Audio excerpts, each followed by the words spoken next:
Assalamualaikum warahmatullahi wabarakatuh. Salam Om Swastiastu, Namo Buddhaya, salam kebajikan. Perkenalkan, nama saya Afika Hanifatul Syifa dari Prodi Antropologi 2019 dengan NIM 071911733082. Pada kesempatan kali ini saya akan membahas tentang pengaruh vaksin COVID-19 terhadap masyarakat di Indonesia. COVID-19. Apa itu COVID-19? Yaitu penyakit menular yang disebabkan oleh virus corona yang baru-baru ini ditemukan. Sebagian besar orang yang tertular COVID-19 akan mengalami gejala ringan hingga sedang dan akan pulih tanpa penanganan khusus. Selanjutnya, bagaimana sih cara penyebaran COVID-19? Virus yang menyebabkan COVID-19 terutama ditransmisikan melalui droplet atau percikan air liur yang dihasilkan saat orang yang terinfeksi batuk, bersin, atau mengembuskan nafas. Anda dapat tertular saat menghirup udara yang mengandung virus jika Anda berada terlalu dekat dengan orang yang sudah terinfeksi COVID-19. Anda juga dapat tertular jika menyentuh permukaan benda yang terkontaminasi lalu menyentuh mata, hidung, atau mulut Anda. Awal mula COVID-19. Kapan sih masuknya COVID-19 di dunia? Wabah virus corona ini bermula dari Wuhan, Provinsi Hubei, Cina, pada Desember 2019. Wabah ini mengalami fase puncaknya pada Januari 2020. Sejumlah negara di Asia Tenggara atau anggota ASEAN lantas mulai melaporkan kasus pertama corona. Kasus pertama yang dilaporkan ini ialah kasus impor dari Wuhan. Lalu, kapan sih masuknya COVID-19 di Indonesia?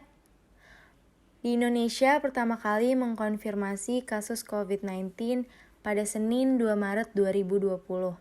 Ketika itu, Presiden Joko Widodo mengumumkan ada 2 orang Indonesia positif terjangkit virus corona, yakni perempuan berusia 31 tahun dan ibu berusia 64 tahun.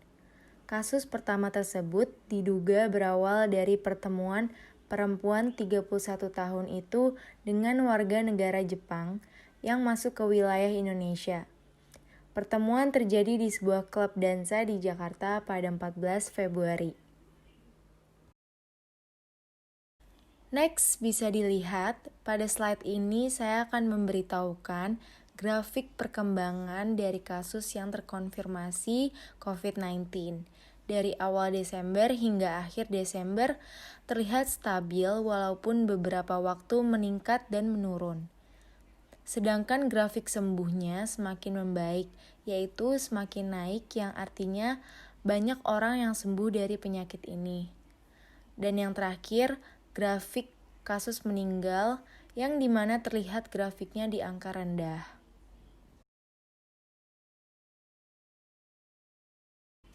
Kondisi COVID-19 di Indonesia pada saat ini. Kondisi saat ini COVID-19 dikabarkan memiliki varian baru yang ditemukan di sejumlah negara, salah satunya dari Inggris. Menurut Menteri Riset dan Teknologi Menristek Bambang Brojonegoro, mengakui bahwa virus terbaru ini memang lebih cepat menyebar dibandingkan yang ada di Indonesia saat ini. Virus terbaru ini juga memiliki dampak yang bisa dibilang sangat berpengaruh karena bisa membuat menurunnya akurasi tes PCR. Karena adanya virus baru ini, Inggris mengalami peningkatan terus-menerus. Dikabarkan varian baru virus ini juga ada di Afrika dan Australia, yang memicu melonjaknya kasus kematian. Selanjutnya, bagaimana sih kondisi masyarakat Indonesia yang terlihat saat ini? Di sini saya melihat masyarakat sangat berharap dengan adanya vaksin COVID-19.